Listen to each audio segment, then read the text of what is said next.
안녕하십니까. 반갑습니다. 하이파이브 5차원 성경 공부, 오늘 이 시간을 통해서 함께 만남을 하나님께 감사드리고 여러분들과 저에게 하나님의 큰 깨달음의 시간이 되기를 소망합니다. 요한복음을 공부하고 있는데요, 오늘 요한복음 2장의 첫 번째 표적이 우리에게 들어오게 됩니다. 본문 말씀 요한복음 2장 1절로 11절 말씀, 이 말씀을 우리 함께 읽으면서 사선치고 밑줄치고 네모치고 그리고 꺽쇠를 통하여서 우리의 색안경이 벗겨지는 귀한 시간이 되기를 소망합니다. 사흘째 되던 날 갈릴리 가나에 혼례가 있어 예수의 어머니가 거기에 계시고 예수와 그 제자들도 혼례의 청함을 받았더니 포도주가 떨어진지라 예수의 어머니가 예수에게 이르되 저들에게 포도주가 없다 하니 예수께서 이르시되 여자여 나와 무슨 상관이 있나이까? 내 때가 아직 이르지 아니하였나이다. 그의 어머니가 하인들에게 이르되 너희에게 무슨 말씀을 하시든지 그대로 하라 하니라. 거기에 유대인의 정결 예식을 따라 두세 통 드는 돌 항아리 6이 놓여 있는지라. 예수께서 그들에게 이르시되 항아리에 물을 채우라 하신즉 아귀까지 채우니 이제는 떠서 연회장에게 갖다 주라 하심에 갖다 주었더니 연회장은 물로 된 포도주를 맛보고도 어디서 났는지 알지 못하되 물 떠온 하인들은 알더라. 연회장이 신랑을 불러 말하되 사람마다 먼저 좋은 포도주를 내고 취한 후에 낮은 것을 내거늘 그대는 지금까지 좋은 포도주를 두었도다 하니라. 예수께서 이 첫 표적을 갈릴리 가나에서 행하여 그의 영광을 나타내심에 제자들이 그들을 믿으니라. 아멘. 이 본문 가운데 우리 개념 파악을 한번 해보도록 하겠습니다. 포도주 있습니다. 포도주는 포도의 즙을 발효시켜서 만든 알코올성 양조주이죠. 영어로는 와인 이렇게 이야기하고 한국어로는 포도주로 번역합니다. 엄밀히 말해서 완전히 같은 것은 아닙니다. 와인은 1차적으로 포도주를 일컫지만 과실주 전반을 뜻하는 말로 확장되어 쓰이기 때문입니다. 블루베리 와인, 체인 와인 이렇게 부르지요. 우리말로는 유자차, 인삼차와 같은 것이죠. 그래서 와인을 포도주라 번역하는 것이 오역인 것은 아니다라는 것이죠.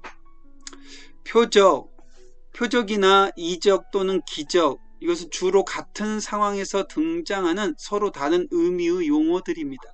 사복음서에서 이 용어들이 거의 비슷한 용어처럼 같은 상황에서 등장할 때가 많습니다. 사건은 사건대로 역사적인 사건이면서 동시에 인간으로서 도저히 이해할 수 없는 초자연적인 사건으로 표면에 나타나는 의미보다는 그 사건 속에 더 큰 의미가 있는 것입니다. 한번 우리 시각화를 한번 해볼까요?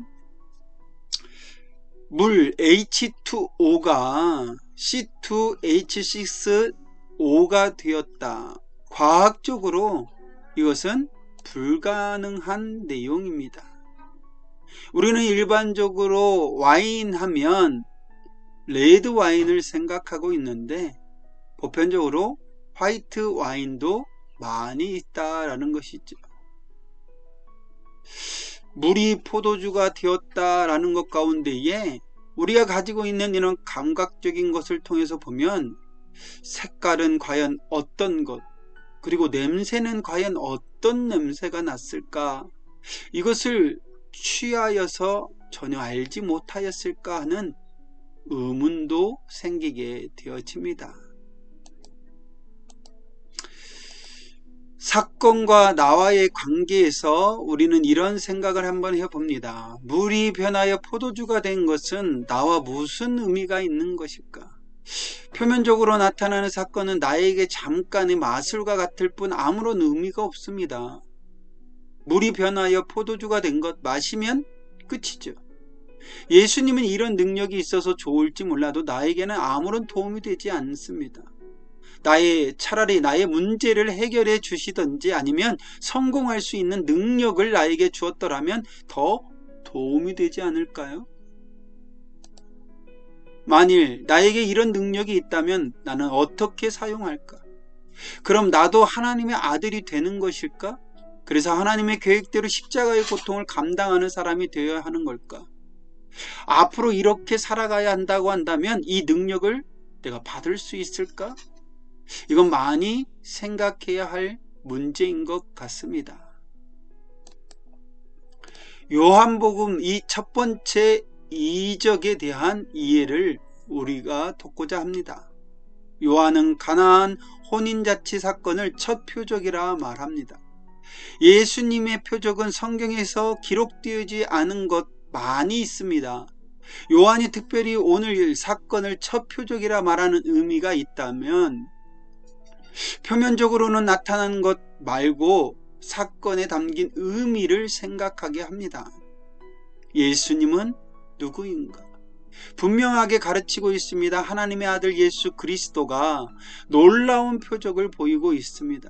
오늘날 내가 믿는 예수님은 요한이 전하는 죽음에서 나를 구원하신 분이라 말씀하고 있습니다. 이런 예수님을 이미 어머니 마리아는 알고 있었습니다. 그분이 세상에 드러날 수 있도록 준비하신 모습처럼 나 또한도 예수님께서 드러날 수 있도록 예수님의 사역과 계획을 알고 있어야 합니다. 요한복음의 기록의 목적을 우리 다시 한번 생각해 보게 되었죠. 오직 이것을 기록하면 너희로 예수께서 하나님의 아들 예수 그리스도이심을 믿게 하려 하며 또 너희는 너희로 믿고 그 이름을 힘입어 생명을 얻게 하려 함이니라. 기도하겠습니다. 이 땅에 오신 예수님 감사와 영광을 돌려드립니다. 세상을 주관하시는 분께서 나의 구원자 되심을 감사드립니다. 전능하신 분께서 얼마든지 십자가를 외면하실 수 있는 능력을 소유하신 예수님이 나 때문에 모진 고통을 감당하셨음을 알았습니다. 그 은혜에 감사하며 순종의 삶을 살아가게 하옵소서. 시절을 따라 나에게 모든 것을 채워주시는 하나님께서 때가 되어 나를 사용하실 것을 믿습니다. 물 항아리에서 물을 떠서 연회장에게 전하는 하인의 순종과 믿음이 나에게도 있게 하옵소서.